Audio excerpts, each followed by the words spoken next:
My name's Jack Death. I'm a Trancer hunter from the 21st century. It's been 7 years since I went down the line to old California.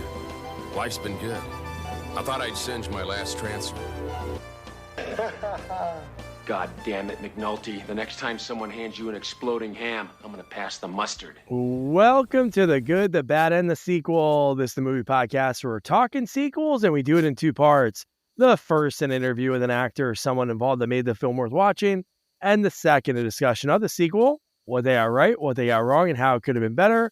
Really hope you enjoyed last week's interview with stuntman, sometimes actor, and stunt coordinator, Chuck Borden. We talked about his journey from the Bronx to LA to racing go-karts, and then ended up on the, working on Fast Times at Ridgemont High, the football scene, holding bags.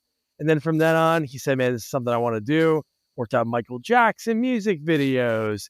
He doubled Val Kilmer. He worked on a ton of Star Trek and a lot of the stuntmen from my hometown that we're going to be having some interviews out in the next few months with Mark Riccardi. So, man, Chuck was awesome. If you haven't heard that, be sure to check it out after this week's review of a movie that there's a listener of ours, our buddy from outside Buffalo, Matt Quinn. He has been telling me about these movies for so long, and I've kept putting them off because I think when I searched for it, there was a different movie poster that was showing up, and it made it look very sci-fi. And I was like, I don't know. But then when we saw it for Chuck, when it was one of the sequels, we were like, man, we got to do it. Trancers II, The Return of Jack Death. The name alone is amazing. But before I talk about stuffed hams or McNulty, the girl crushing it, I got to introduce you to my partner in this time traveling journey, Jamie Riccardi. Jamie, how are you?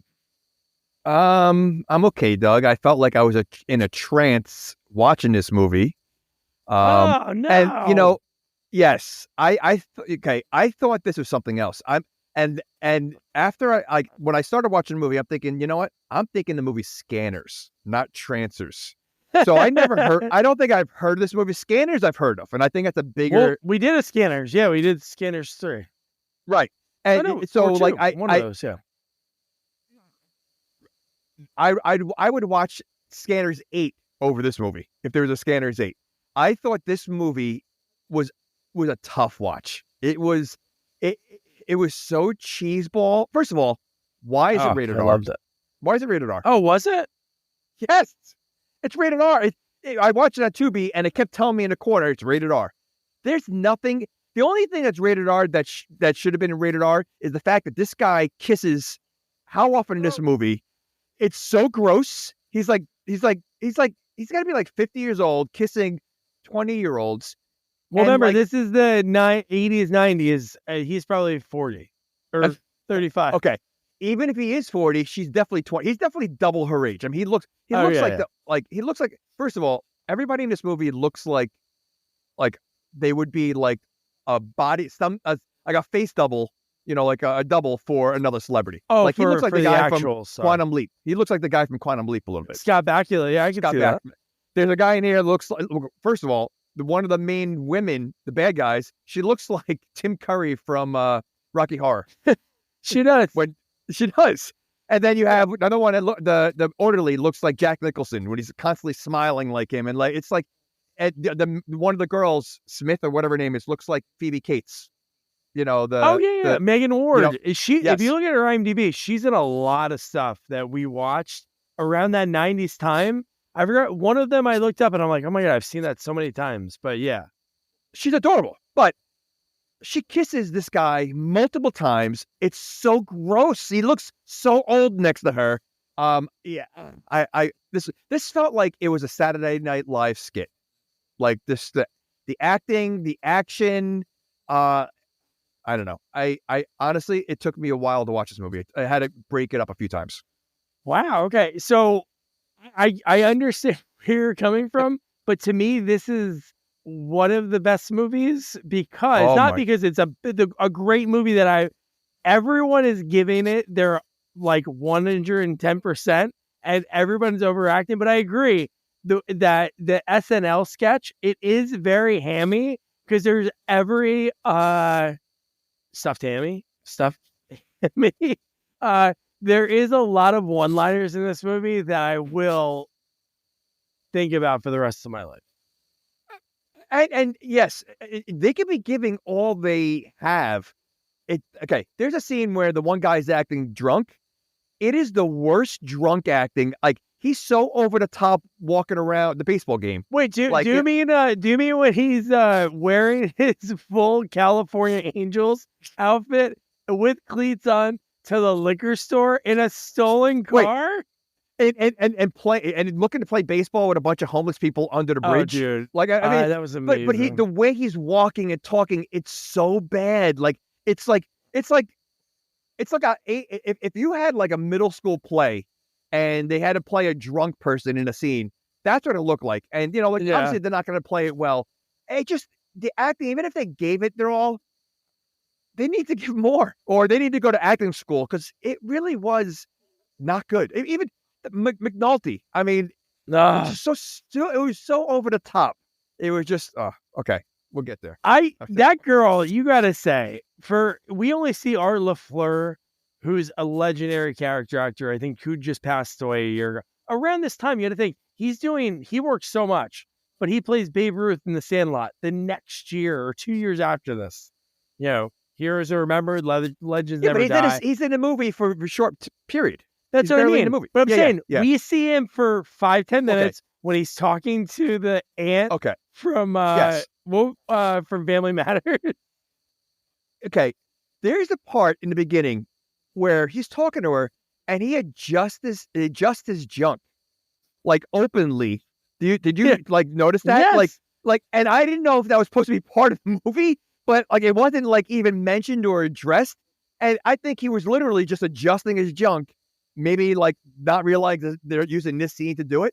It was so obvious, and it was just so weird. It was just, there's a scene later on when the main guy, he's got his hair slicked back when he's by the barn, but then he's running, he's got the poof, no slick hair, and like, and then the next scene after that, it's slick hair again. Like, that's this, like, whole movie is just such a sloppy, skit after skit. Like, even just like, I mean, this movie was made it in 90, 91, 92? 91 it came out. Okay. I mean, the set pieces were like silly. Like, again, Saturday Night Live probably could have the same exact set for next Saturday if they were doing a sci-fi sketch. The traveling stuff and the computers in the futuristic room are so bad. Oh, it really, the first scene alone, like, as soon as I saw the scene, I'm like, what am I watching? Like, this really looks so like, what, do you know the budget for this movie or no? Oh, I don't know. I can look it up real quick. I'm sure it's not too much, but the one thing I have to say, and this is like not knocking people that like post like 95, 2000 full moon movies, but this is when they still actually, like, it looks like a movie in a way. Like, after that 95, 90, the 2000, then it was like the Evil Bong movie, which the orderly guy you mentioned, I think his name's Sonny Carl Davis. We actually almost interviewed him when we first started this podcast, and we just couldn't connect. And then, like, COVID hit. I should reach back out to him. Yeah, he's in all those Evil Bong. But just the look of these movies, it kind of reminded me of Sam's Oblivion 2. Like, it looks like, okay, this is a movie. This is an 80s, 90s TV movie, or like straight to VHS movie. I was thinking sci-fi. Like, it looked like the Sci-Fi Channel kind of movie, right? Yeah, it just looked like it. But okay, so let me ask you, like, do you think, like, did Scanners come out first? Because, like, I feel like they're like, this is like one of those where, like, they, you know, the more known movies out there. No, so they do a knockoff. Scanners is like telepathy. These guys just somehow go from normal to zombie and like, there's no indication. So how do they turn? Is somebody snap a button, or do they inject them and then it's like a time limit? Because it always works out at the perfect time. That the guy's like, there, he's able to drive there, get a shovel out, start digging into the ground, and then he starts trancing. Okay, I don't even know what the plot of this movie is. Like, outside of, like, is it the drug that we? If the plot of the movie is the drugs that I thought he was like, what do you mean, future crack? Future crack. But you don't find that out until 20 minutes left in the movie. So, like, if that's the plot of the movie, so the plot of the movie is not found out until the movie's almost over. Then you find out, oh, here's the movie's about. I think it's more of like what they do with their full moon movies. Like, it's such a bad thing to do, but like Oblivion 1 and Oblivion 2, I don't know if this one was filmed that close behind. I don't know when the first Trancers came out, but yeah, it just seems like this is a continuation of a story that everyone should know. And there's no.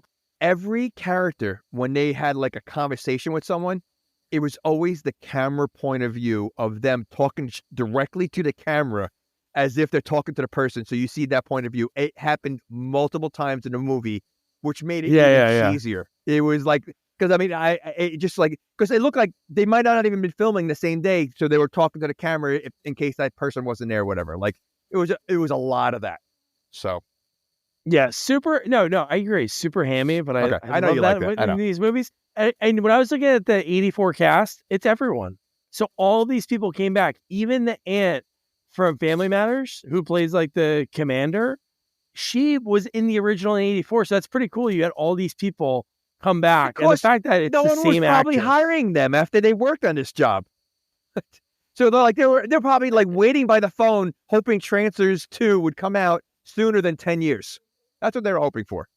So, so then Art LaFleur, who plays McNulty, McNulty is talking with the commander, the aunt from Family Matters, and she's explaining, hey, you have to go back in order to Jack has to get back here. You have 48 hours, and you have to. And I didn't see the first one, so I didn't understand that was a real thing and not just a joke.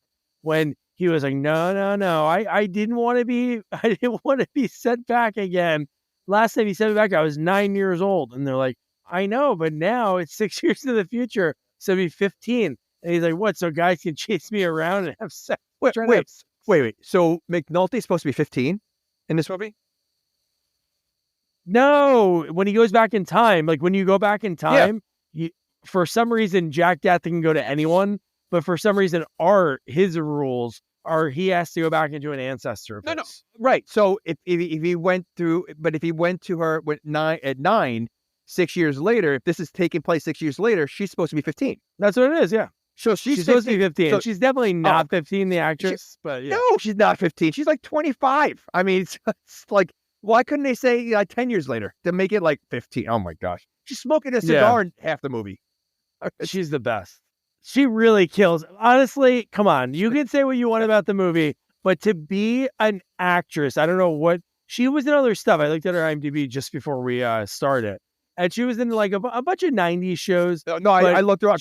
I was hoping she was in a sequel, so I can try to get her, but she wasn't in any sequels. Yeah, I know. So, but no, Megan Ward is in the sequel. So if you can get her, Alice, I think you can get Alice Stillwell. I think I tried, or either I'm sure I tried. So. Trust me, when I reached out for this movie, I think I reached out for this movie. I think I probably went through the whole cast. So, yeah. So now he has 48 hours to find Jack, and then that's when we see Jack, and I mentioned the whole story. So what happens in 48 hours if he doesn't find them? That's a great question. We didn't know what the end was, but we did almost get to the end. Okay. And there was a lot of confusion with a lot of the parts. Even like, it feels like even the characters were confused. And it was like, this is a serious thing, like time travel and the fact that like the first time that McNulty like talks about this device, he drops it on the ground. Well, she drops it on the ground. And it's like, oh, sorry, Jack. I guess we're going to have to set up so the time travel device is going to land in the yard. Okay. So let's backtrack a little bit with McNulty. So McNulty has to go to an ancestor. Now, what are the odds that the ancestor lives near wherever Jack is? Like, what do you mean, in old California? Okay. I love when Richard Lynch, as the bad guy, says, I love it here in old California. I mean, okay. I mean, it's so stupid. So, okay. So, is there a new California that they didn't mention to us? In the first movie. I hope they talk so. about it in the first movie. So. Oh, they did. So, okay. So, when he goes into his, I guess, niece, his, a 15-year-old niece, where's the 15-year-old niece? Like, Is she is she in there Oh, also? where does their family think she is? No, he's probably in her body. Yeah, no, I So know. is she pretending to? So they should add that to the movie. Mom, I have to go to school, and with the cigar in the mouth, and then like sneaks out. Well, then that's a different movie. Now it's like father, like son kind of thing. So they should add it where she switches bodies. So the 15-year-old is in space in his body. That'd be funny. Because otherwise, so he's in. So it's not like she's dead. As far as we know. So he's in his 15-year-old niece. So where's the 15-year-old niece at this point? Just like sleeping, like in like not like. Where does she think So I mean, this is 48 hours. So where does she think those 48 hours went? The minute That's a McNulty great leaves. question. I like your idea. The switching body thing is great. I would love. Arla Fleur would have crushed it and acting like a teenage girl. So that would have been funny. So, but yeah. So Yeah. I just had a question. That was one of my main questions. Like, why was the niece so local to exactly where he was? And Yeah. but okay. So his job is to bring back Jack. Yeah. Why doesn't you But what was he going to do to bring back Jack? Because it looked like Jack wasn't leaving anyway. So he failed his mission. You know what? That's a huge plot hole because Jack's whole job was to protect Happ Ashby. Because Happ Ashby, God, I love that. I wonder if the person that wrote this movie was a fan of like Andy Ashby and Alan Ashby, the brothers that pitched in the 80s and 90s. Had to be. Because it's amazing that they used that name. But so I mentioned this before, and then I got off track.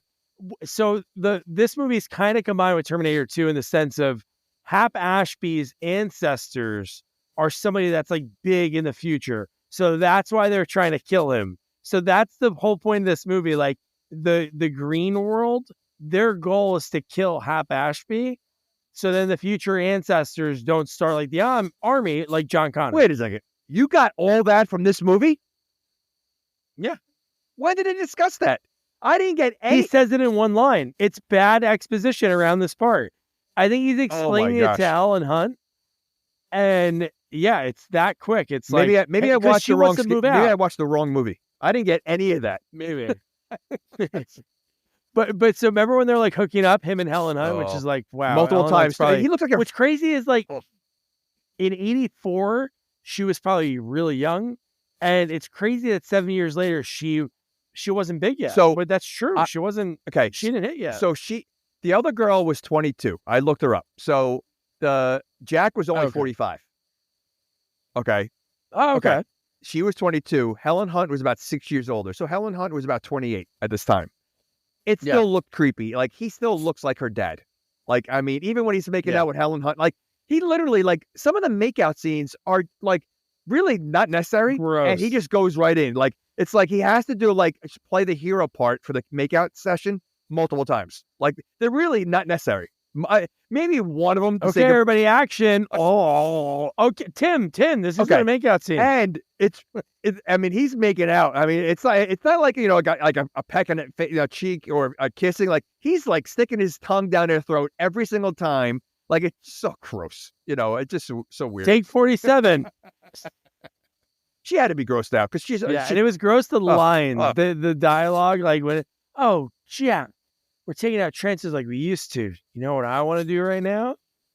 It's like, what? And she was all over him. Like she was all. Oh yeah. Okay, so let's go back. So Art is there to bring Jack back, but Jack has already created a new life and was not planning on leaving. He was even going to look for houses, and she wanted to have kids, and he said, "Nope, I don't want to sit with a real estate agent." So whose body is Jack in? I guess maybe his relative looks like a spitting image of him. Okay. Yeah, I know, that doesn't make any sense. Okay. All right. Unreal. So the landscaper shows up, Happ Ashby, with the California Angel House, give a little wave, and then he's looking out, and the guy is like, done. It's like he's broken. He ran out of batteries. Done. Hey, do you need any help? Helpers? I don't need no stinking helpers. And he swings at it, And this is at the same time with that sound, Jack and Helen Hunt, Alina were going at it. And he was like, what's that sound? Oh, I think the landscapers are here. And he thinks to get into a golf cart. Okay. Pull his gun out. How fast the golf carts go? Like, he probably could have ran there Slow. slow. But okay, first of all, every chase in this movie, every action is in slow motion. Like, they're really... Oh, yeah. I mean, like, there's no moving fast at all. But when I saw him on a golf cart, I'm like, how far away was he that he couldn't just run there? Like, because you got to assume that, the golf cart's not sitting right there. So he had to go to wherever the garage where the golf cart is or whatever. Then, he's got to start Grab the key. Get the key. Like, there's a lot going on to get the golf cart going. And then again, how fast does it really go? When he could have just ran there. He wasn't that far away. The house is big. It wasn't that big, right? I mean, so, like, it's so ridiculous that he took the golf cart there. And when he was... the idea of a Trancer... The what?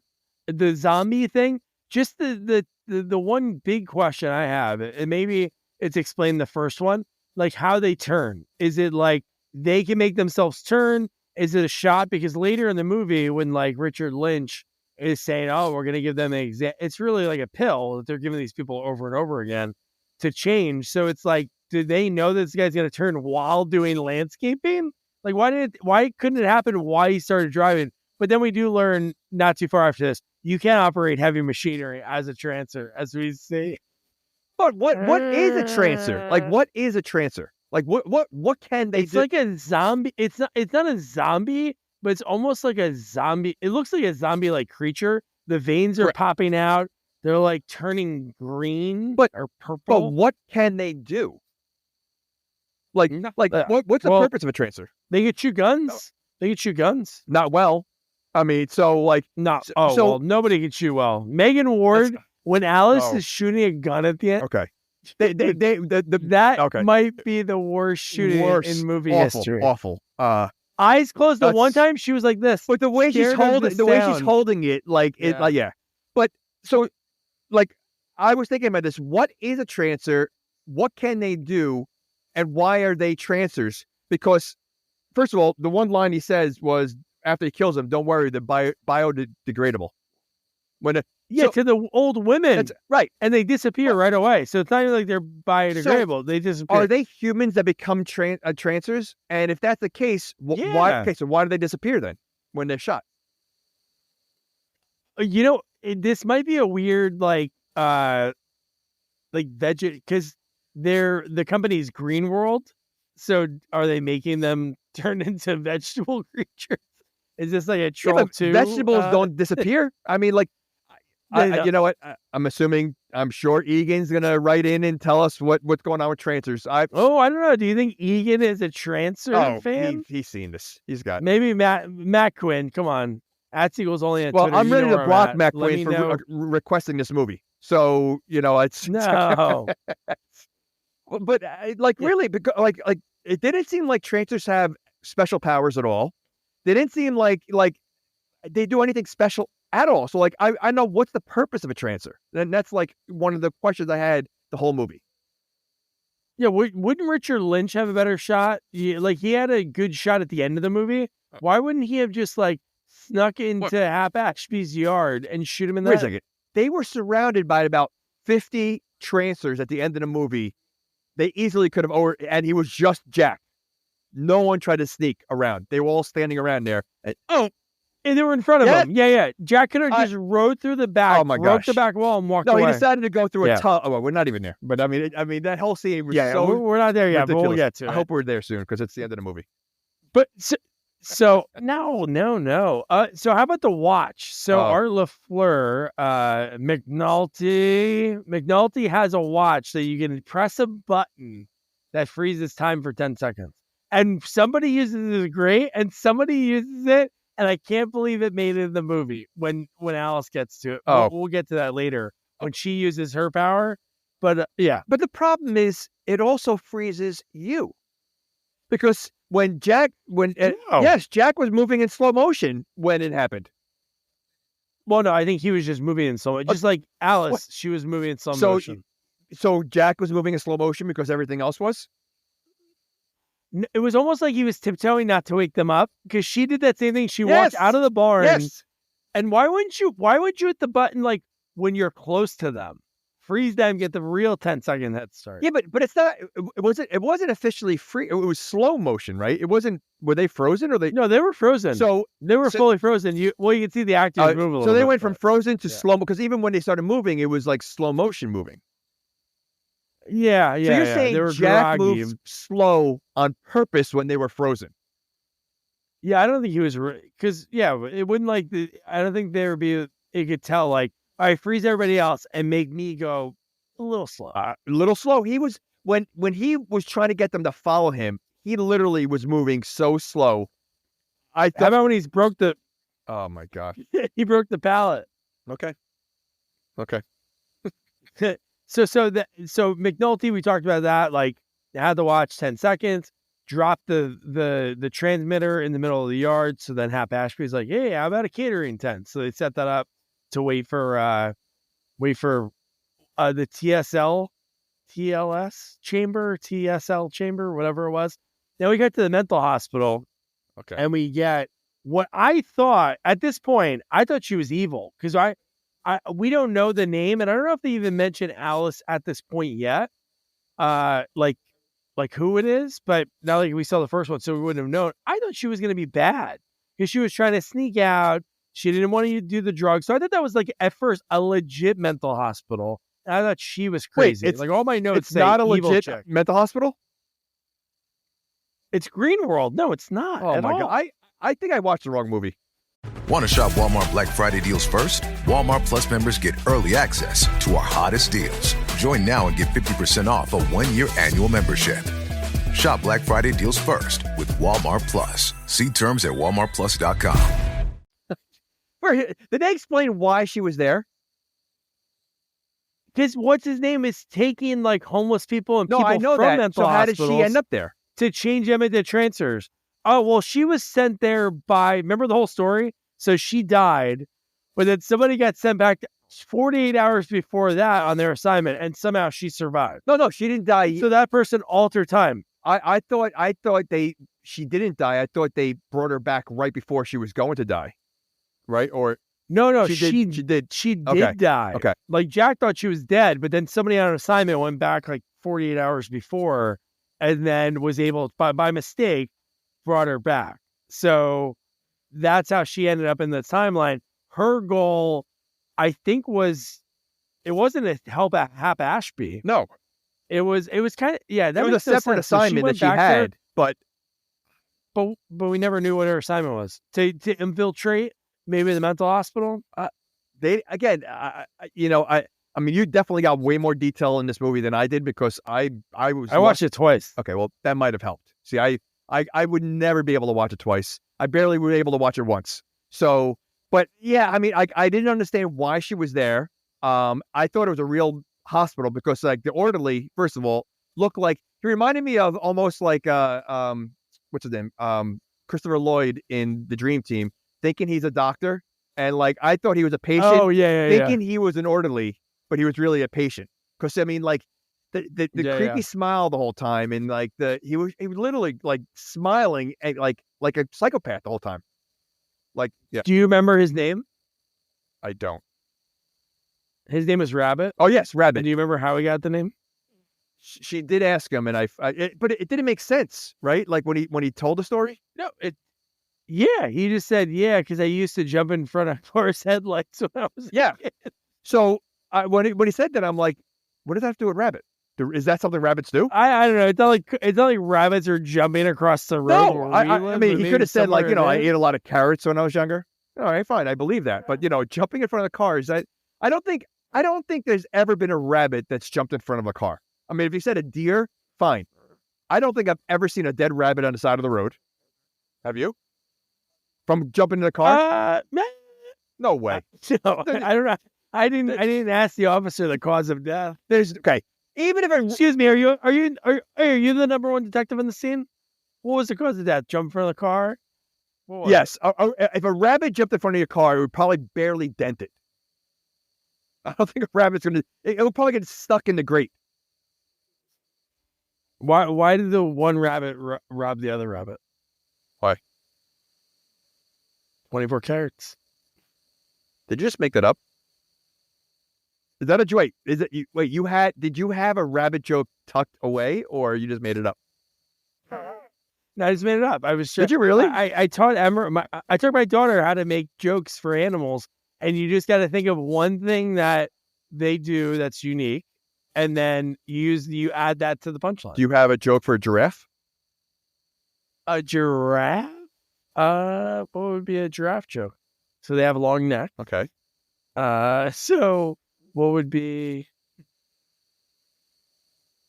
Okay. I don't know. All right, so that's something you got to work on. I was 1 for 2. I gotta up my giraffe I joke. just want to see how good you were. So no joke. If I could share my notes, I wrote evil brown hair, fakes eating her meds. ... Maybe she isn't bad after all. Because most of the time, people that don't have their meds, they're good. They're good people. Maybe the evil people are. But you know what's funny? You mentioned Scanners too. Wasn't that one of the character traits of one of the bad guys? He wouldn't eat his meds. There was something weird about one of those bad guys. Well, you see that all the time, and I think any movie that has like a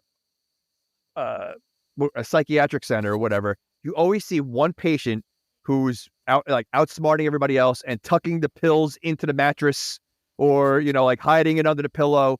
So yeah, I mean, so what does the pill do? Is it what made him like zombie like? It slowly turns you into a trancer. Like, I guess after so long. So she wasn't taking it. I don't think she really knew. Right. But then she got the creepy guy, the orderly, to go get her watch, because that was the thing. And so the creepy guy has a date with a woman that is like way out of his league. And she looks so familiar. I feel like she was probably in like every 80s sitcom or 90s sitcom. But he pours 2 glasses and vodka. And how about his wall? Did you notice what was on his wall? He had naked women all over his wall.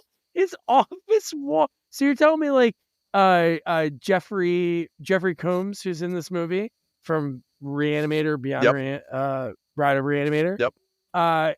He walks in there to talk to him and isn't like, hey man, you have to go talk to HR. You have naked women all over your wall. And he brings his date in who's working.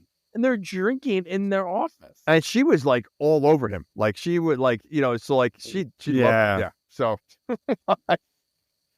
but so let me ask you, these Trancer videos, or the main guy when he has these videos, Richard Lynch talking to them. So is he hypnotizing them?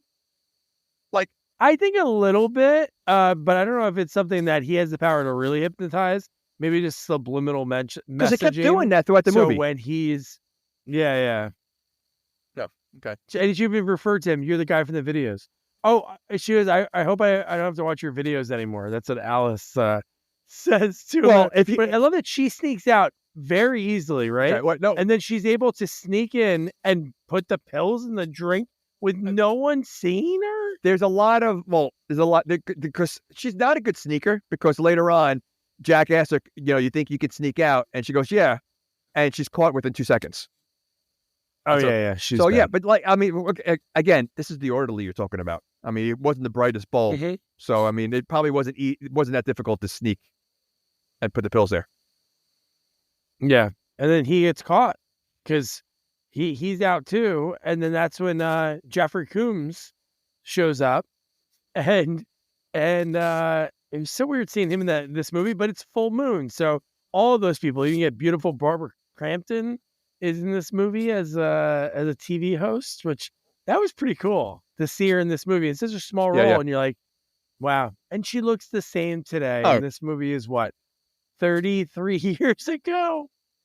Insane. The best. I can't believe it's only 33. It feels like it's a lot longer. But again, tell me the other woman did not look like Tim Curry from when he's all made up with the curly hair. Oh, exactly. I kept thinking that the whole time. Like, so is she just like the manager of the green whatever company?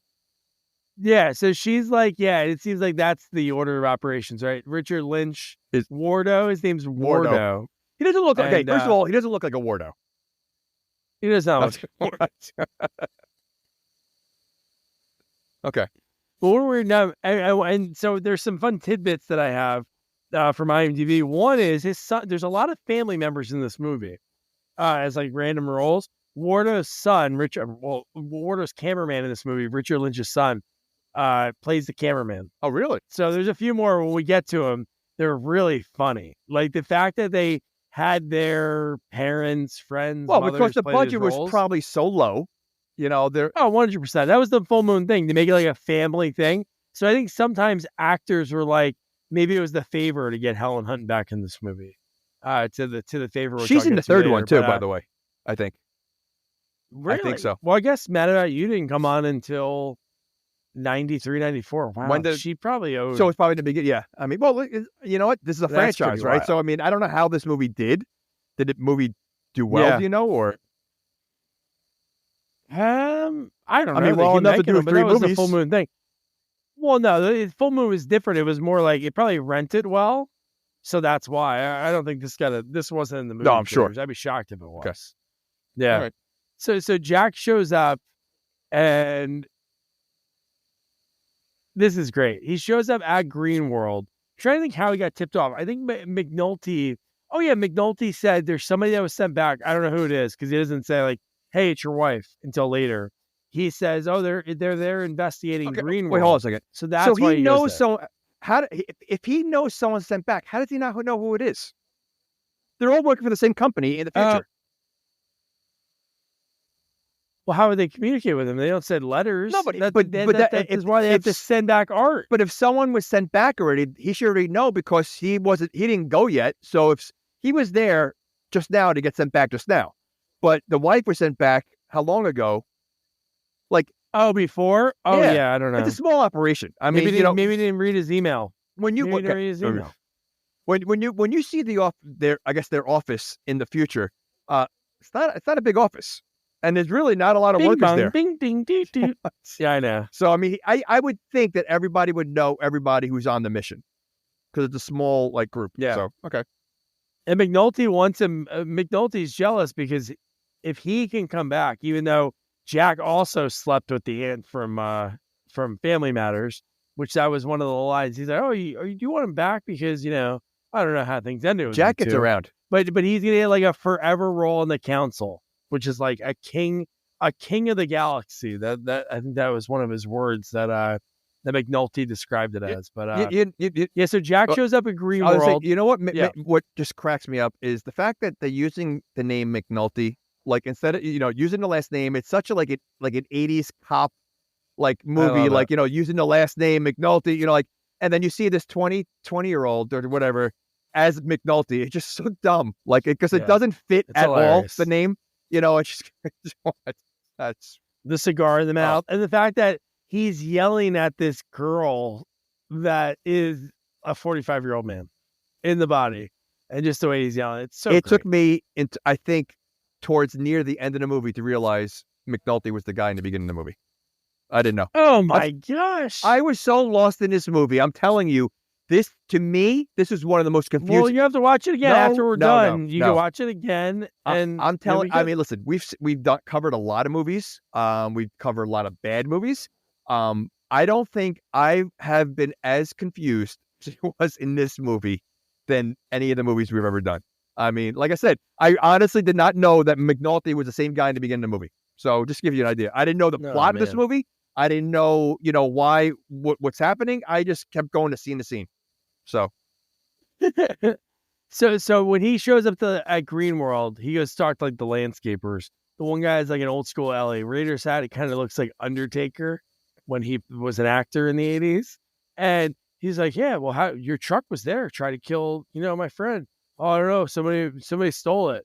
And then I love when they asked the one guy, which it's not a family member according to the IMDb, but I couldn't find his name. But he was such a bad actor. He goes, "I don't know. I parked the truck and then it was gone." And then he looks over at the other guy, and then that's when the Trancer of the forklift comes, pins him into the wall. So he is stuck on a pallet, which would probably break his stomach or his ribs. And that's when he decides to press the button for his 10 seconds. But he looks around kind of like Alice does later, but he is quicker about it. He smashes through it and then takes forever to pull his gun out and shoot the guys from point blank. He does everything very slow, but he seems to have He's old. He seems to have more power than the Trancers. Like more strength, more I honestly I almost thought he was a Trancer. Like I didn't know like what he was because it just like he seemed to I don't know. It was just like is he just like okay. So are they cops in the future? Is that what they are? Or hunters? Are they like hunter, the Trancer hunters? Yeah, I guess they're kind of like bounty hunters to kill the. Yeah, that's what they are. Okay, because he definitely has skill. You know, he's got the really the only person in the movie that has skill, or if you want to call it skill, but it's like he's the only one that is the closest thing that has some kind of skill. But yeah, breaking through the pallets, I'm like, is he super strength or something, or because even when he punches some of them, they go flying.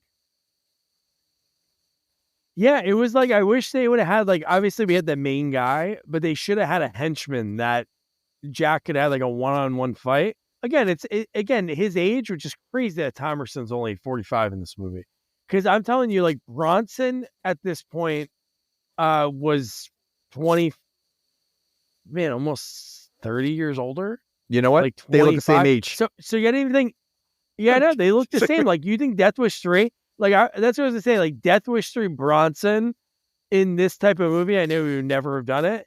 He would have been. Could you imagine him delivering some of these one-liners? Then it's a different movie. Then okay. So we have a different movie here. This guy is like I mean I know I've seen him in a bunch of things, but he's just a clown. Like he's very clowny, and so like it's hard to take him serious at all. And, that's part of the problem, right? I mean, I know the movie's not being taken serious, but even in the serious moments, it just comes across clowny. Like he's not a hero. He's like a sidekick, this guy.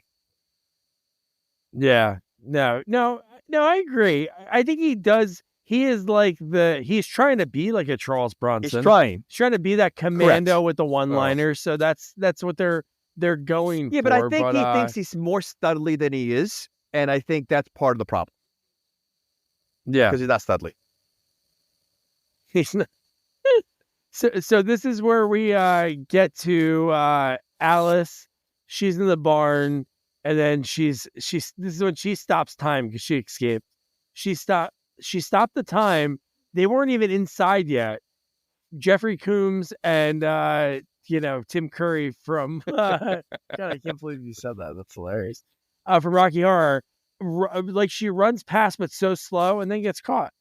So she's caught again. See, that's why I thought that they go in slow motion when they freeze, because she was running very slow. Yeah, no, she was just running really slow. She was maybe shocked that it worked. No, I think it affects them too.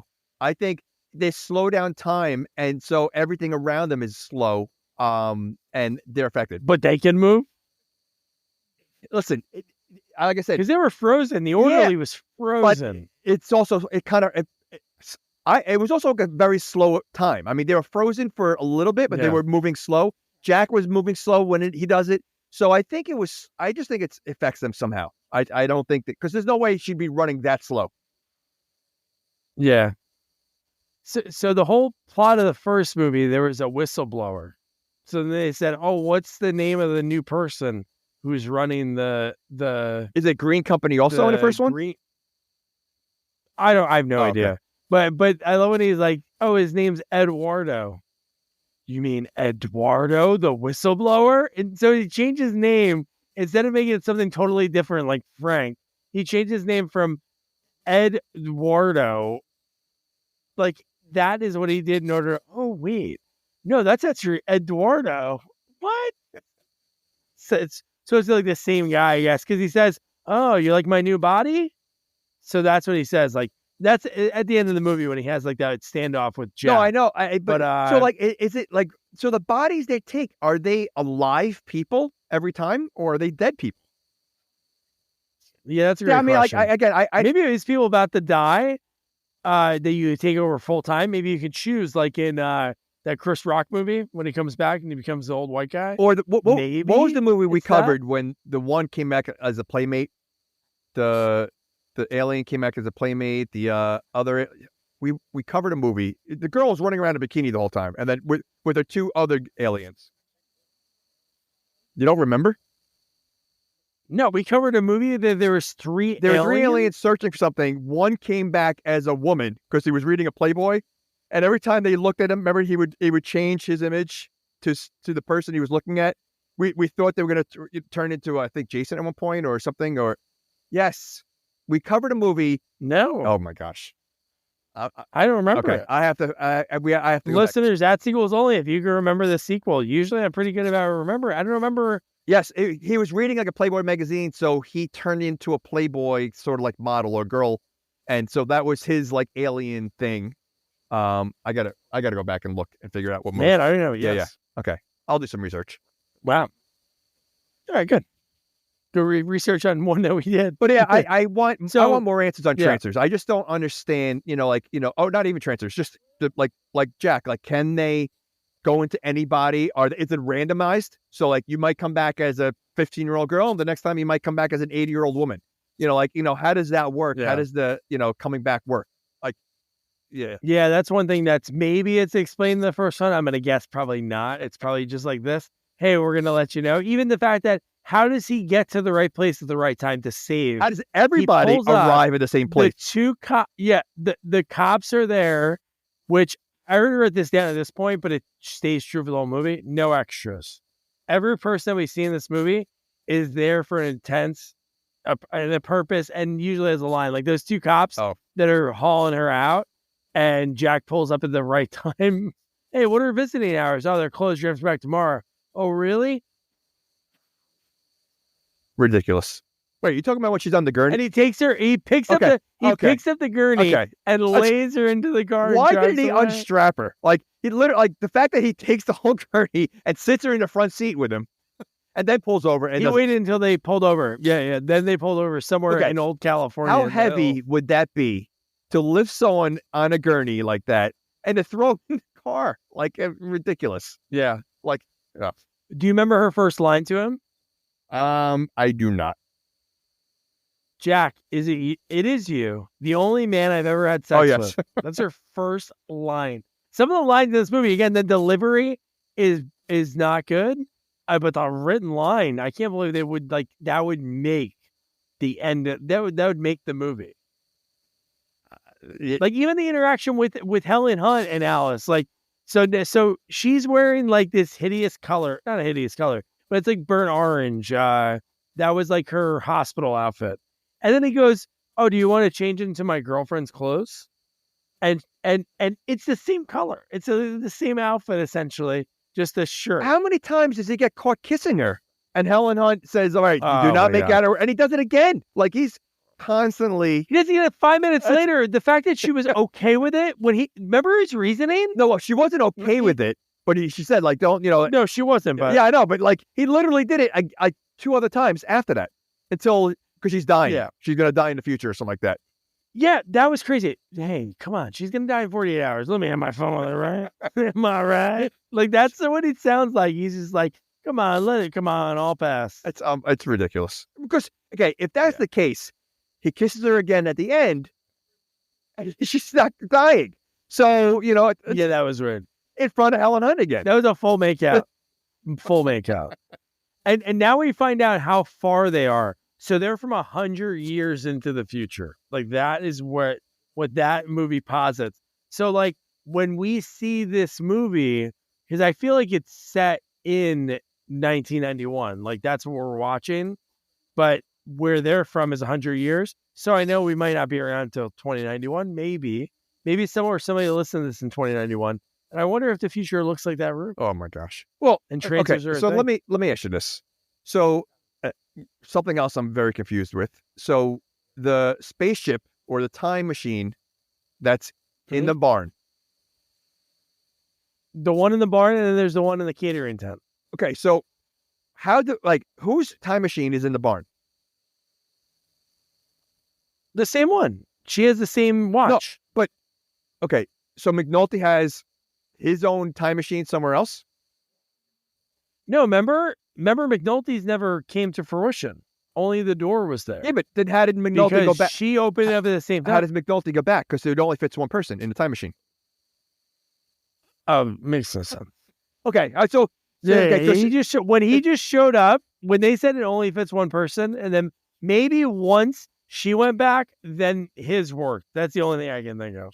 they didn't because they didn't explain But that. he was there at the same time. I know that, but I want to know how, if because I'm assuming that's McNulty's time machine that brought him there, but clearly Jack must have had a time machine somewhere, because how did he get there?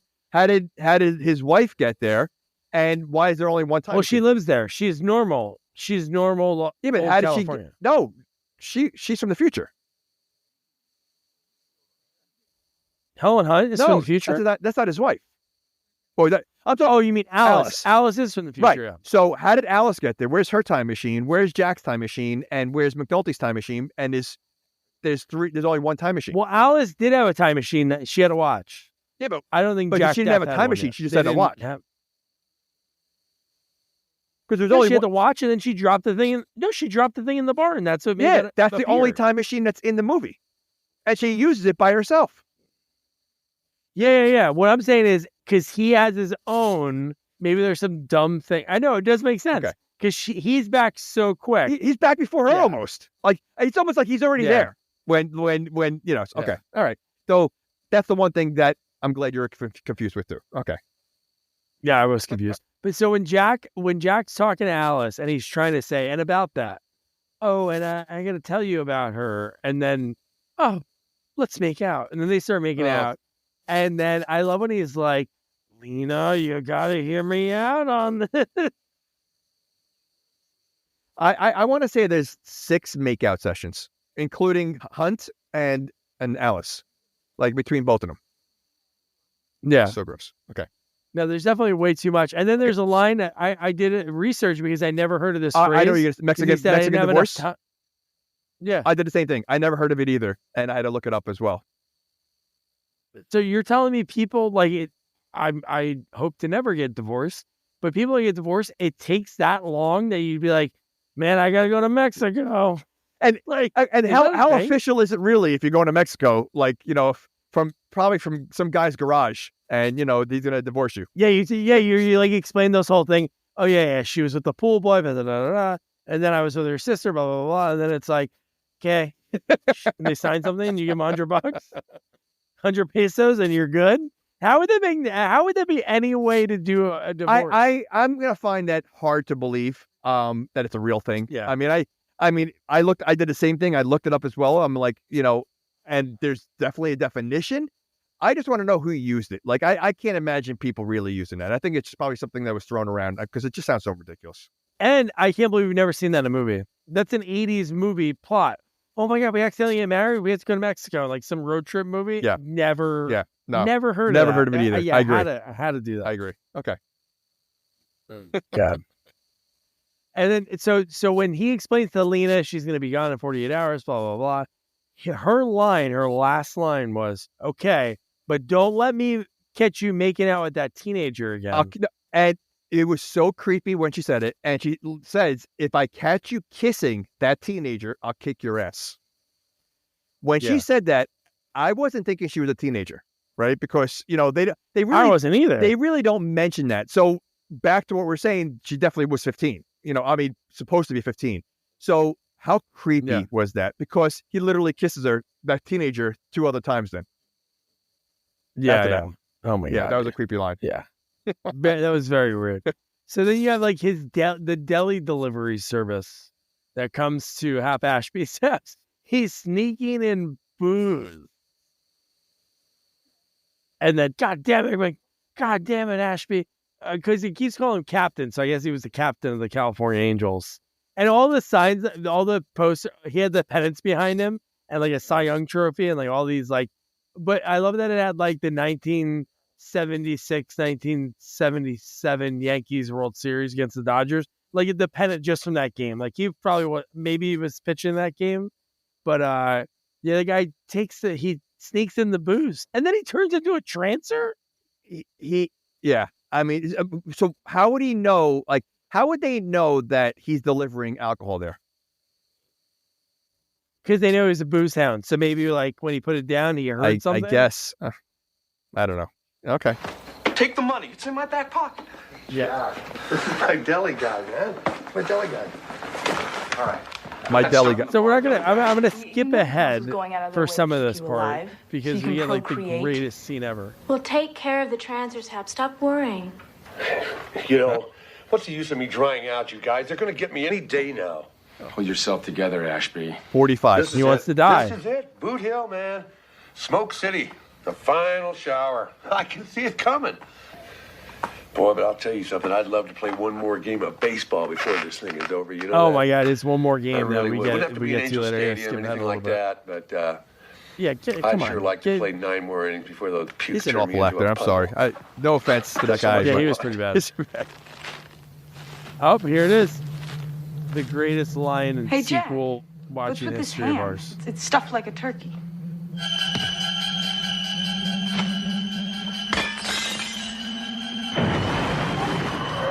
And the Academy Award. And then this guy turns into a Trancer? Like, how does it and he's happen? drinking, you know. He's drinking What the already. hell are you doing? He's drinking like he's in They're pain. trying to get me. He's pounding it. We Yeah. did it, Jack. We scorched another one. Here it is. Oh, God, how I'd like to make love to you right now.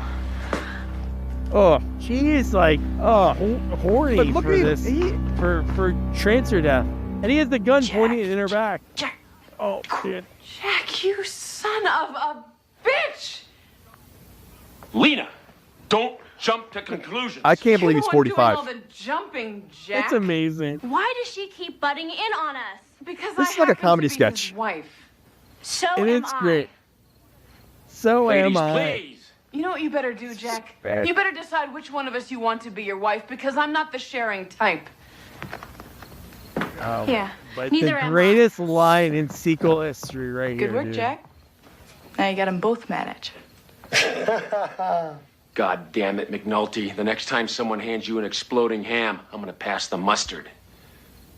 What does that mean? Dude. What does that mean? I wrote that down. I'm amazing. like, what does that mean? Like you okay, I you know. it's a prime time for a one-liner. And that's what he said. Yeah, yeah. Okay, the exploding ham, great. There's got to be a big finish for that. The mustard? What does that mean? So bad. That scene just show. I mean, if anyone's never seen the movie and all they're seeing is that clip, that's what I'm talking about. Like the overacting. So then you'll want to watch it like I did, and No. I watched it twice. It looked like a ham skit. bomb. Like it really looked like a skit. Like it was just so corny and like, oh, the acting was awful. yeah. I mean, the guy, the delivery guy coming in growling, you know, like it's just like, oh my gosh, the slow motion ham throw. Wait, so through the window. okay, And the explosion happens far Oh, away. Ed, how do you know there was a bomb in there? Is that something normal? So like Trancers, It's not. You don't stuff a ham. McNulty said it. but It's the ham minute stuffed he like a looked at it, turkey. he knew it was a bomb. So is that like their weapon? The Trancers have exploding hams? Yeah, but here's the most important thing.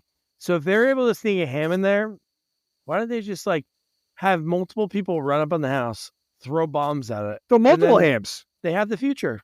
That's what I mean. Yeah. Like they have an opportunity to sneak up and shoot But him. they don't. And why not right then and there? Instead of having a Trancer, hire an actual One. like assassin. One Trancer. Opens the door. Oh, hi, this is your food delivery. Yeah. Once like, he turns Ashby. Yeah. That's it. Yeah. Over. Yeah. They're really bad at it. Bad guys. in Well, this I movie. mean, they're Some of the made worst. into Trancers, right? So they're not normal, bad guys. So, they don't have any Yeah. skills. But I was confused that I'm thinking like, all right, so all these Trancers like, have ham bombs. That's something like because Jack knew immediately. Yeah, immediately. And, Yeah, and no, he- how do he you knows stuff all- a ham? Isn't ham solid? You gotta put a hole in it.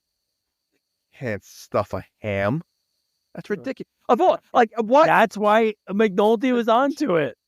Okay, he's that good that he just knew. Like, why didn't they do like a Yeah. turkey? that would have been much better. They hand him a turkey, and if you're going to disguise a bomb into something that doesn't get stuffed, you're kind of blowing it right there. But then the line would be, next time somebody pass you a turkey, I'll get the mustard. Turkey, I'll hand you the gravy. Or the gravy. Yeah. Mustard. Or the mayo, the cranberry sauce. Oh my gosh, so stupid. So Ashby, he steals Jack's vet, and in this one he's in the full baseball uniform, hammered. And then right at the same time, we get the homeless guys that they're going to pick up the homeless guys, and they're giving out free hot dogs. So the actors, the two hobos asking for chili and mustard on their hot dogs, are Albert Bann and Gordon Hunt, the fathers of the director, and Helen Hunt's oh my dad, gosh, are in this movie. That's amazing. They're the ones that are asking for that. And then after that, that's when we have, hey, I know you guys are doing something really nice. And I don't mean this the wrong way, but you gotta take our hot dog the right way. You gotta have a good bun. You guys got a relish? And then that's when it's like, oh yeah, it's right over here in the back of this van. And they push him in. Okay. The way they put two people in there before Jack goes over there. The second one is standing there with the door open before he gets pushed in there. He doesn't see someone else already in there. The one that's in there doesn't try to get out. I know. Like it's not like they're so. They're not making sounds at all. When Jack gets over to it, there's no sounds being made at all. Help me! I thought maybe there's someone in the back seat with a gun to them. There's no one else in the back. So they easily could have just tried to get out or whatever. They didn't even try. So, okay. I mean, so is Helen Hunt's father an actor? Like does he have an IMDb? No. I don't know. I'd be interested to see. Like, this is the only movie he was in. Gordon Hunt. Let's see. Ooh. Let's see. Oh. No. Oh yeah, big voice guy. Okay. So. Oh no, he's a recording guy. Okay. Recording director for things that a lot of cartoons. Scooby-Doo, Smurfs Christmas special. He voice director. Okay, because it would have been funny if credits. He was only in this movie. Like that would all the extras, that were related to someone that their only credit is Trancers 1 and Trancers 2. His character is Mustard Man. Here's that Mad About You, which is pretty cool. 98. So this movie, Mad About You came out in 92. So after a year this. after this movie. All right. Crazy. Well, maybe it Insane. didn't take. When did Trancers 3 come out? Because I wonder. She was in that? Well, I'm almost positive she's in it. But so this movie has 2 mustard references. Yeah. Big on mustard. You don't see that too often in movies. You don't see a lot of mustard references. Yeah, not a lot of love. What's your favorite type of mustard? You're asking me? Yeah. Golden, spicy? No, I'm asking the audience. Well, I thought you were talking... Oh, bold? Yeah. I know. Right. Well, you're just having... I like the stone ground one. You're just starting conversation on mustard right now? Well, you started on mustard. I was wondering what was your favorite mustard? Golden. I guess the spicy one. The brown mustard. The spicy one? Yeah. I like the horseradish one, too. That is pretty good. I don't think the audience really cares what kind of mustard we like, though. Well, if you want to let us know your mustard at Sequels Only... So then Tim Thomerson's brother and father play in the homeless baseball game. This game is ridiculous. It's ridiculous that he wants to play a game. He parks his because he stole Jack's car. He parks it and he's like, again, his bad drunk, like it's almost like when people play drunk and it's bad. They're like they have no bones. Oh. They're moving as like a shape of Jello. And they move like... But just the way he's moving and the way he's walking, I think anyone can really talk and act drunk, and not look like that. And he looked like he was in acting class, when the teacher says, all right, be drunk. And he's throwing on some kind of acting, because it just looked so over the top that he didn't even seem drunk. It was just so stupid. But so he wants to play one last baseball game. He doesn't have any friends or anything. That his only choice is to go to an underground bridge, go to underneath a bridge where a bunch of homeless people are and ask them to play baseball with you. That was his first option. It seems like that's it. That's his first option. It seems like that is all he has. I know, yeah. And the best is they were laughing at him, what a loser. Until they see the alcohol. And then he showed the booze. Well, I mean, those guys live for booze, so yeah. But I mean, And what kind of game does he think he's really going to get from them? Because first of all, he got very aggravated very quick at the players. Yeah. I mean, this scene almost seemed like filler. I mean, it was like just so out of place. It was so nothing happened from it. Nothing. The only thing happened is Jack shows up at the cops show up or whatever at first. The scanners show up, right? Yeah. And then Jack, because Jack drives in very slow again, opens his door and knocks out like 3 scanners by opening his door while driving very slow. Yeah. And then after that, do you remember what happens? It's Jack and he's with Alice in the car and she wants to make out again. And he's like hesitant. She says, "I was your wife first," and then they tongued. Okay. They both stuck tongues out. I mean, imagine this actress. She reads the script and it's like, all right, make out session number 5. Like she must have been like because they're making it look like it's all her in the movie because she's the one that initiates every single time. But like, do you think he told like after like they signed her, he's like told the director, all right, listen, we got to throw in a bunch of, kissing scenes in there, because I mean, again, she's 22, he's 45, and he looks like he's 55. He does not look 45. So, it's like, the outside of maybe the last scene, I get it. Fine. You kiss her goodbye. But these makeout scenes seem so forced. Like they're so unnecessary. Like it's not like nothing. It doesn't engage the movie at all. It doesn't do anything. Doesn't push the movie forward. It's nothing. It's just really just a makeout scene. Hey, you want to make out? Yeah, no. If we can get her, man. She was in Amityville 1992. It's about time. I think Trancers 3. I want to say I tried. Freak. Dude, Encino Man. She's like one of the main characters. She's in the Brady Bunch movie. I'm almost positive I tried. So, the problem is with Instagram, what they did now is once you send one message, you can't send another one until they accept your message. Oh, I'll send one. Then you send one. I'll tell her how much I love. I'll send her a clip of this and how much I loved everything but her gun shooting in this movie. Oh my gosh. Gun holding. Just forget the shooting, the holding of the gun. She was holding it like she was holding a purse. Like that's how she was holding it. Like it was like so light and okay. And then at the same, so then we cut to we get Wardo, Dr. Wardo, Ed Wardo. He's on the Sadie Brady show, and it's Barbara Crampton. It never ages, and that was cool. She like reposted my story. Yeah, that was when cool. I saw her in this movie because she is a beautiful vampire who does not age. She looks the same, and it's insane.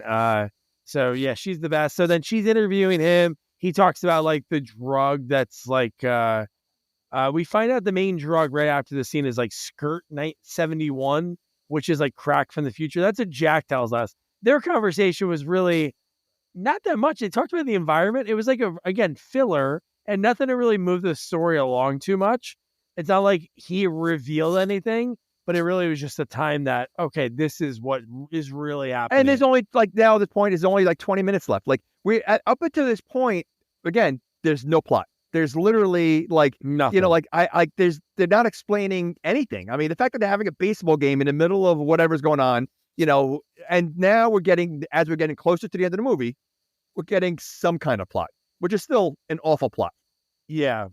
We're getting, and now Lena is by herself because she goes looking for Jack, which is so stupid. Correct. She's at Union Station, and that's where the Greenwald people were, and she gets kidnapped pretty quick. Well, no. Well, okay. So he goes to her. He goes, all right. Because she says, I'm being followed. He's like, do you think you can escape unnoticed? She goes, oh, yeah. She goes, yes. You're right. Yeah. She walks out the front door. She gets picked up immediately. So like, the fact that she thinks that she can get out unnoticed, and the minute she opens the door, she's picked up. Like there was no effort. She's not good. No, she's not. Yeah. Okay. Not too good. Okay. And then Cap wants to go. Happ Ashby wants to help, but he's too sauced up. He can't move because he wants to go help Lena. So that doesn't work too well. Well, Jack tells him he can't go because you're right. But somehow Jack ends up up the tree in the park. Oh, how does that happen? How are the guys walking the yards, which should probably walk, and he climbs a tree and is able to jump out of that? Because, okay, how did he know that's where the tree, how did he know, that's where they're going to be? The tree, because They're the out, way yeah. he jumped, the tree was pretty high, the branch where he was. So like, he jumped down. Yeah. How did he get up there? And how did he get there? Right. Unnoticed. And how did he get up there? So yeah, ridiculous. I wrote, how did Jack get in the tree? Yep. And then he quickly changed the clothes. That quick. Oh my gosh. He changed the Well, clothes. and his He was style. This is able where to, he slicks back his hair now. Back to back. He does, yeah. Again, throughout the movie, it's back and forth between like a poof to slick. But there's a scene at the end where his hair is all messed up like a poofy. That's great. And then the next scene is back to slick. That's amazing. Okay. And then they have Helen Hunt. Dr. Warder wants to bring her to the advanced lab because he wants to turn her into a Trancer. I want Jack to be able to have to see her like this. And it's like, whoa. And then they have her. Jack is bringing in, and they're like, hey, that's Alice Stillwell. He has the gun on her, walking her in as the cop. And then, which, by the way, the when cop she uniform said fit perfectly. He was probably waiting. He was probably in that tree for a while. So he waited a couple of cops like, and goes, tall oh, guy. that one looks like my size. Short guy. Yeah.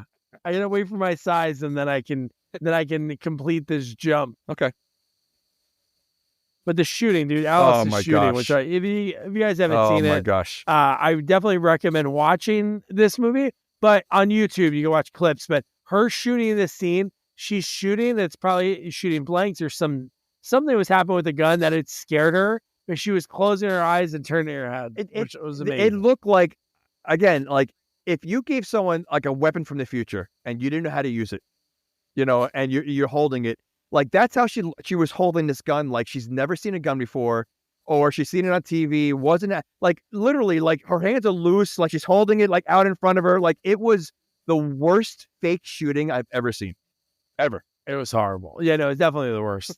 Hey, real quick before I forget, another cameo was the two elderly ladies at the landscape place that were like biodegradable. It was like, don't worry, ladies, they're biodegradable. That was Charles Band's mom and his ex-mother-in-law. So they all have lines. So they're all in SAG. Yeah. Wow. Okay. They are in SAG. Okay. Oh my God, so amazing. So so this is where he jumped out of the tree, the shooting is ridiculous. Oh yeah, and then Jack, when he's leaving, this is when he's leaving, and he blows up the future herbs. Like he's just like torching the place out while he's leaving. Well, he had all that. So wait, that was a spray can with gasoline that he was torching? Yeah. What is that? Like, why? What would you need a spray can? A homemade blowtorch. And where did he get it from? Or something. I don't know. It just happened to be sitting. So the future. one thing that you would not want near your plants is something that could cause a fire like that.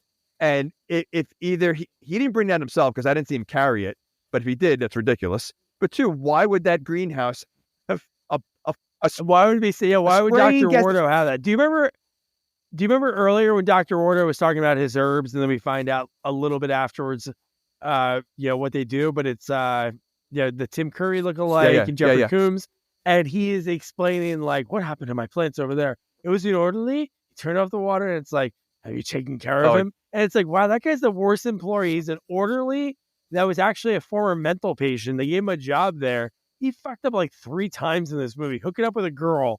So that girl is probably a real nurse, and she's hooking up with this crazy guy. Yeah. I mean, like I said, it almost seems like, first of all, I didn't even know if he was a bad guy or a good guy. Like, I wasn't sure. Like, well, he turned out to be a good guy. No, he did turn out to be a good guy, but like, he sort of sacrificed. But he was a bad guy most of the movie. Yeah. So okay. Oh my God! And then they get to the barn, and that's when we find out. Then there's the wrinkle of Alice goes, Jack, you have to go back. What? I can't go back. And it's like, wait, what? So we're gonna wait till the last 5 minutes.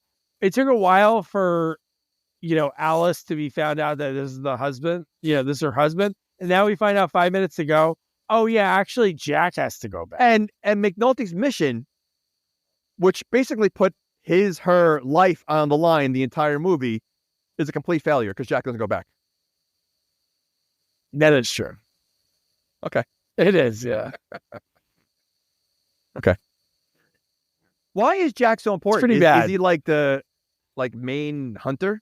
Like, Oh yeah, he's probably just like the main guy, the guy that everybody looks. Okay. But look what he does in this I movie. know. He takes out so many people in this movie and doesn't get a bump. So what? He doesn't get knocked Okay, out. okay. Nothing. Okay. So the mission is to send McNulty back into a 15-year-old girl's body to take back the best hunter that the future has. What chance does that 15-year-old McNulty have?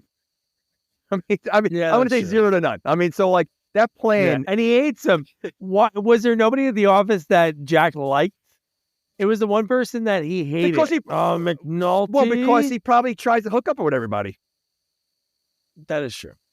I mean, but yeah, I mean, and McNulty throughout the whole movie doesn't try to bring Jack back once until the end. Yeah. He should have tried to do it early. So, Hey, come here. Hey, you want to go in this barn? Yeah. And then shove him in there. Okay. Take him in there. Okay. But so we talked about this a little bit earlier. Oh, So my like gosh. Richard Lynch and all the Trancers are like they're not surrounding the barn. They're in front of the barn. And it's like not going 30 around of the them. back. There's like 30 of them. Terrible. Yeah. And their plan to not light the entire barn on fire. They burn a truck and then push the truck into the front of the barn. Okay.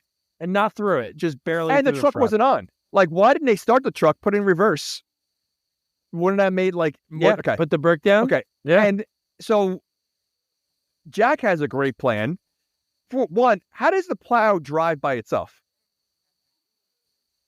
Oh, yeah, I guess it could be the same thing to do with a car. Somehow, like a brick or something puts it down. But that's not even the craziest part. The fact tub? that the fact that he looked in the tub, and then you're thinking in your head, okay, they showed us what he was going to do, so he's not in there. He's not in there at all. They're shooting at it. He's going to pop out somewhere else. No, they're all in it, and they should all be dead. Okay. What is the tub made of that not one bullet went through the tub? Bulletproof tub. Bulletproof tub. That's what And it is. the way he gets up, all of them get up and start shooting 30 people, they don't get shot once. And it's not even like they couldn't do a second take. They couldn't even get out of the tub. The way they got up was very like it was. And flipping. but it wasn't like they got up the shooting and go back in the tub. They literally stayed out of the tub the entire time, like waist up and shooting. So they were an easy target. And again, the truck was moving very slow. So like everything else does, you're going to tell me not one person got shot, but everybody else died. Yeah. Okay. Yeah. Okay. No one got shot. Like Alice should have got shot in the shoulder. Something. Right. Something like Lena. Yeah. And then she survives. And it's Right. like, oh man, that's great. Okay. But no. Okay.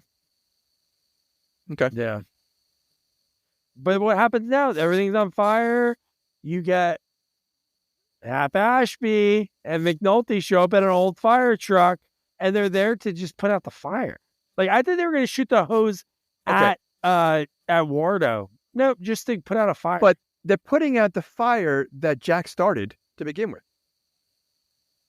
no, that's not the one that Jack That's started. not the barn with the drugs? No, they were in the. No, that's a different place. Oh. That was the greenhouse that was at the mental hospital. Okay. No, this is the one that was started by the, Where they're the okay, henchman I that lit got the you. fire I got truck you. on fire and then pushed it into Okay. the building. Okay. Which is like the dumbest thing ever. Okay. But and then you know what happens again? Ashby needs to protect himself for the future. He stands right in front of the freaking guy. The guy picks up a rifle, takes forever, and then you get like an American Ninja like throw.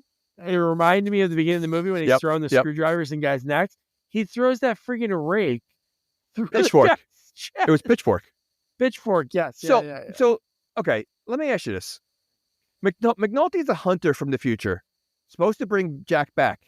Does McNulty do anything? No, is he a hunter? I thought he was just like a business, So wait. office guy. So you thought that the future, they need to bring back the best hunter they have, so they're going to send the copy machine guy to go bring it back? HR guy.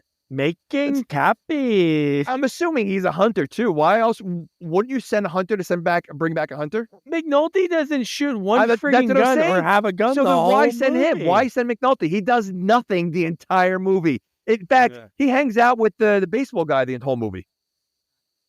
Yeah. That baseball guy definitely made it pass. Remember what he says? Oh, you're McNulty.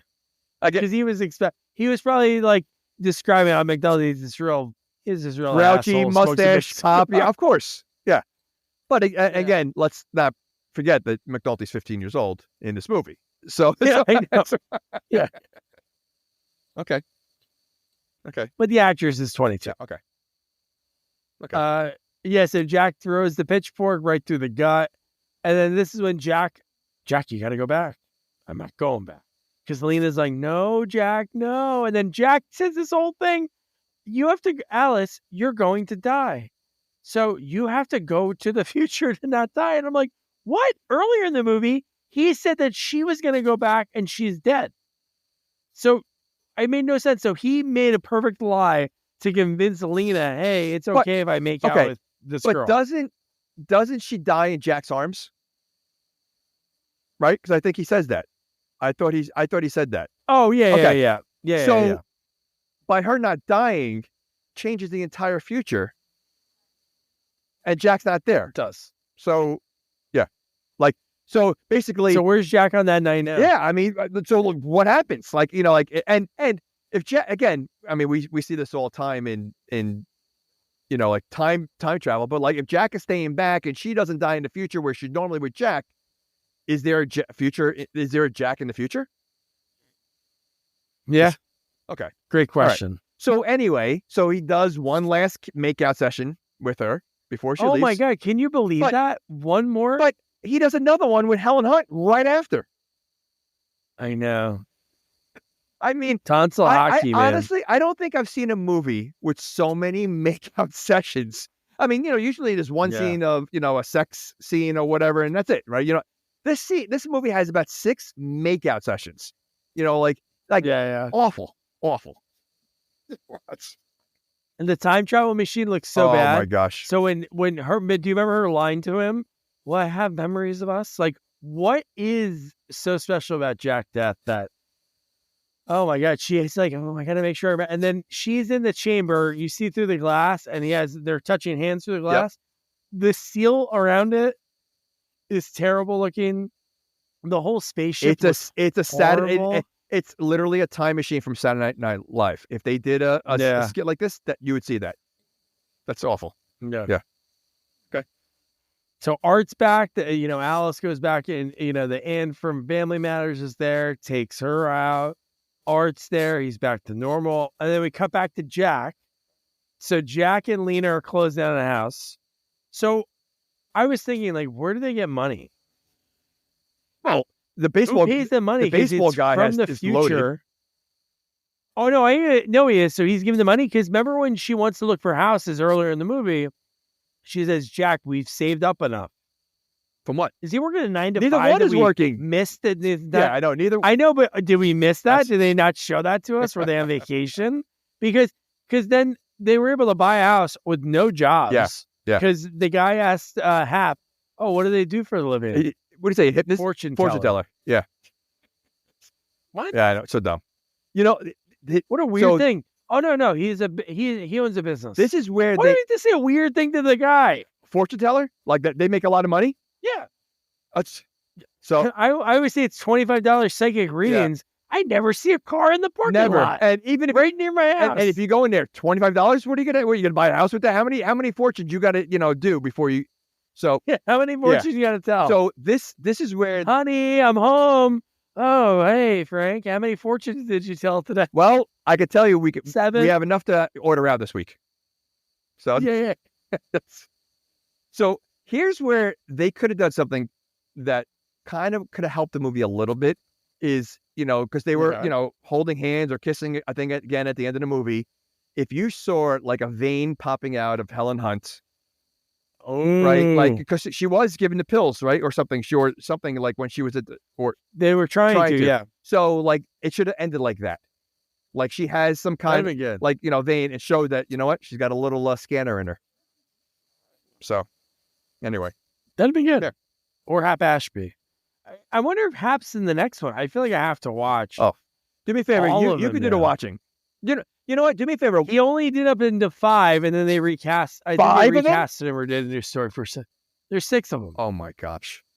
You know what? Just watch the first one so we can have some kind of idea I think maybe I'll do that tonight because now it makes it better, more enjoyable to me that all the people are in it. Like seeing Happ Ashby to learn. I don't know what we're gonna see, but no, you know what?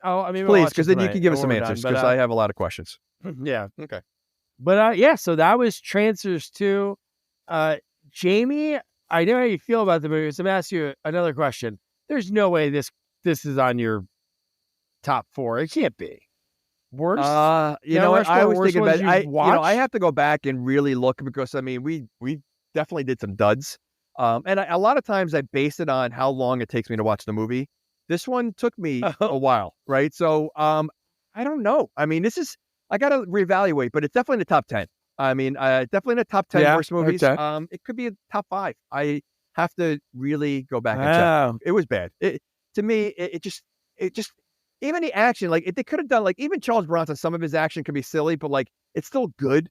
You know, the action was just so bad. Like everything was bad. Like they tried to make him more than it was. Like I said, they tried to make him more of a stud than he was. They tried to make the action bigger than it was. And I feel like none of it worked. It was just awful. Yeah. So I love these movies. I know.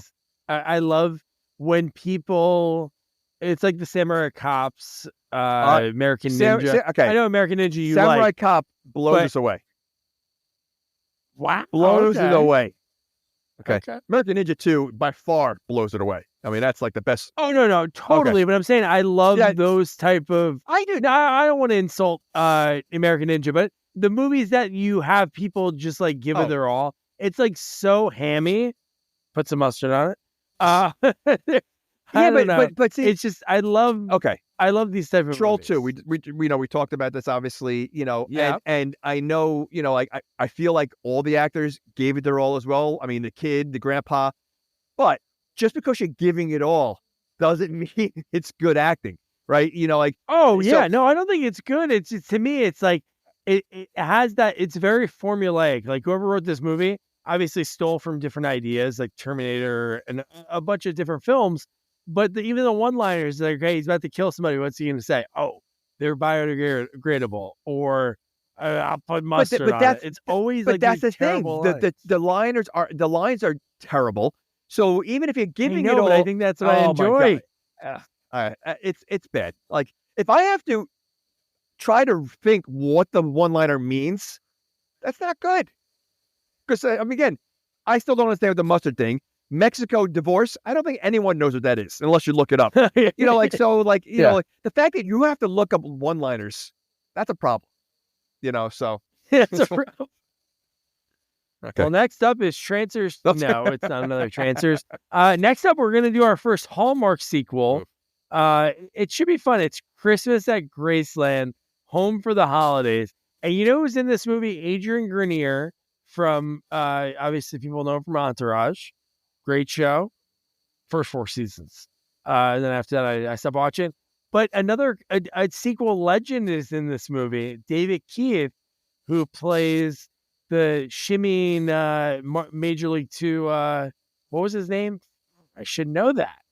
Who was David Keith at Major League 2? The ladies love him. David Keith, oh, this is terrible. I should know this. You're asking the wrong person. His name. I don't even know the people that of the movie I just watched. So you don't expect me to know who played who and how long ago. Oh man, that's bad. That's bad. I should know that. But yeah, so yeah, it's going to be our first Hallmark sequel. So it should be fun. I'm actually like looking forward to it because again, in the vein of like thinking of the Will Ferrell movie that he did. When they did that, like very hammy, like a Lifetime type movie, these movies are huge now. So, and the guests we have, I'll mention in 1 second because I have to if I don't get David, Jack Parkman. Oh my god, dude. Wow, I forget Jack Parkman. Wow, that's bad. Yeah, I don't know who you were talking about, but oh my gosh. Okay. Yeah, Jack Parkman. So yeah, David Keith's in that movie, so it'd be fun. And for it, I chatted with producer, director, and writer. And one thing I learned from the interview that you don't see on IMDb, he started doing like special effects and making masks. That's Dustin Rikert. Dustin, Jamie reached out. He's famous for doing the Easy Rider 2 sequel. Again, we talked to so many people. When you have that one thing that people like that stands out. People reach out for that a lot. So when I talked to him, we didn't even really talk about it at all. We talked about really the fact that he started, he grew up in the Northeast, went to USC for film school, good baseball player. His whole family was good baseball players. He got hurt. So he's like, hey, I love film, love special effects. So he was making like monster masks as a kid. Then he was selling them out in California. He gets onto a set. The rest is history. But now he's like this go-to for Lifetime, like a studio that's based out of production studio in Connecticut. So the one he has coming out on November 30th, it is called A Holiday Touchdown, A Chief's Love Story. So there's one that's coming out soon, like a Hallmark type movie. But with that movie, really has nothing. There's something to do with the Chiefs. But this one, he filmed at Chief Stadium, and Andy Reid's in the movie. So he had 48 hours at the stadium. So cool. The movie's about a diehard Kansas City Chief fan. Their family are competing to win the team's Fan of the Year contest, and in a process judged by the director of fan engagement, Derek. It comes out November 30th, 8 p.m. on Hallmark. So, Dustin will be a lot of fun. Jamie, have you ever watched one of these Hallmark movies? I have not, but is Dean Cain in a bunch of his movies? I'm assuming Dean Cain is a big Hallmark guy. Dean Cain's in a lot of them. He's not in this one, but there are familiar faces. Like when you look on IMDb and when we watch the movie, there'll be some of those people like, oh, they were in that. But you know what? Just the fact that Andrew Grenier and Jack Parkman. This might be a movie my wife will watch with me. Because, there we go. I can't get my daughter. I mean, my daughter will watch some of them. My wife will never watch any of the movies we do, pretty much. So maybe this will be one I can watch with her. Date night. Date night with the good, the bad, and the sequel. So, so that's that. So don't forget to review, rate, share our podcast. Follow us on all social media at Sequels Only. And don't forget to check out our website, sequelsonly.com. Good night. Good night. Good night. Good night, guys.